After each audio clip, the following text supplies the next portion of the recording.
దేశ చరిత్రలోని ఏ పాలకుడు చేయని సాహసం ఏపీ ముఖ్యమంత్రి చంద్రబాబు నాయుడు గారు చేశారు. అయితే ఇప్పుడు ఈ వ్యవహారం హైకోర్టుకు వెళ్ళింది.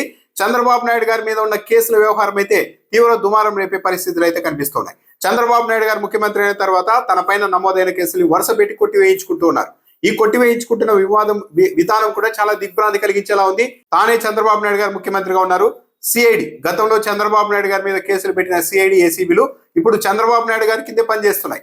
ఆ సంస్థల్ని ద్వారా చంద్రబాబు నాయుడు గారి కేసులో ఎలాంటి లేదు, అంత పొరపాటున నమోదయ్యాయి, ఈయన తప్పు చేశారనే దానికి ఎలాంటి ఆధారాలు లేవు అంటూ తాను కింద పనిచేస్తున్న దర్యాప్తు సంస్థల ద్వారా ఏసీబీ కోర్టులో అఫిడవిట్లు ఇప్పించి అప్పట్లో ఎవరైతే ఫిర్యాదు చేశారో ఆ అధికారులని బెదిరించారని చెప్పాలి. అప్పట్లో ఫిర్యాదు చేసిన అధికారులు ఇప్పుడు హఠాత్తుగా చంద్రబాబు నాయుడు గారి మీద కేసులు ఉపసంహరించుకున్నా మాకు ఎలాంటి అభ్యంతరం లేదంటూ వాళ్ళ ద్వారా కోర్టుకు చెప్పించి మొత్తం కేసులన్నింటి ఉపసంహరించుకుంటూ వస్తున్నారు. అయితే సాధారణంగా అయితే ఈ వ్యవహారం నడుస్తున్నప్పుడు న్యాయస్థానాలైనా ప్రశ్నించాలి.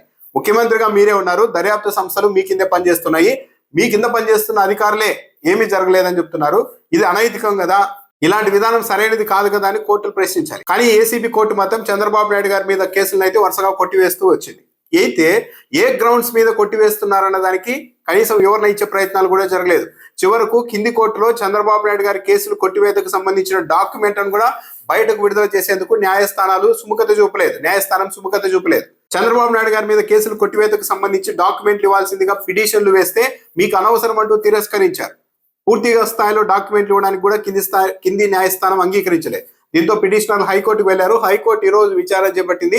అసలు ఏ విధంగా ఈ కేసుల్ని కొట్టివేస్తున్నారు, చంద్రబాబు నాయుడు గారి మీద కేసులు ఎలా ఉపసంహరిస్తున్నారు, ఏ గ్రౌండ్స్ మీద ఏ ఆధారాల ఆధారంగా ఈ నిర్ణయాలు తీసుకుంటున్నారో మొత్తం వివరాలు ఇవ్వాల్సిందిగా హైకోర్టు ఆదేశించింది. సో ఇప్పుడు చంద్రబాబు నాయుడు గారి కేసుల వ్యవహారం, కొట్టివేత వ్యవహారం హైకోర్టుకు వెళ్ళింది. ఇప్పుడు హైకోర్టుకు సమాధానం చెప్పాల్సి ఉంటుంది, ఏ విధంగా ఈ కేసులు కొట్టివేస్తూ ఉన్నారన్నది.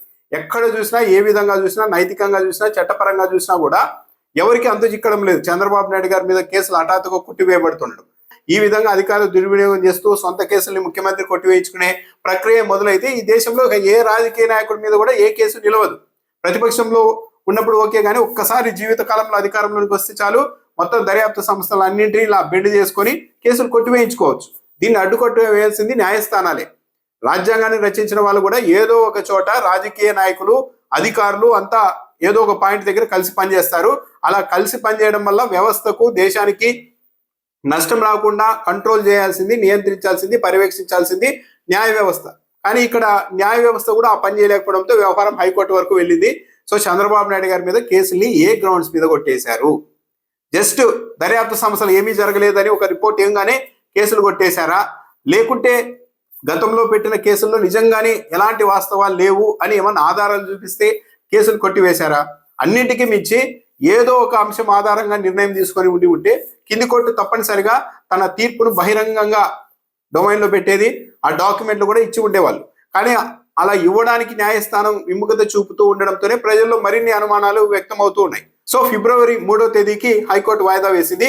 ఆ వాయిదా సమయంలో ప్రభుత్వ అధికారులు కానీ, అదేవిధంగా కింది కోర్టుకు సంబంధించి కానీ ఏ ఆధారాలతో ఈ కేసులు కొట్టివేశారు, అలా కొట్టివేతకు సంబంధించి సరైన పద్ధతిలోనే వ్యవహరించారా లేదా అన్నదైతే హైకోర్టులో వీళ్ళు సమర్పించే రిపోర్టు బట్టి, అఫిడవిట్లను బట్టి తేలుతుంది.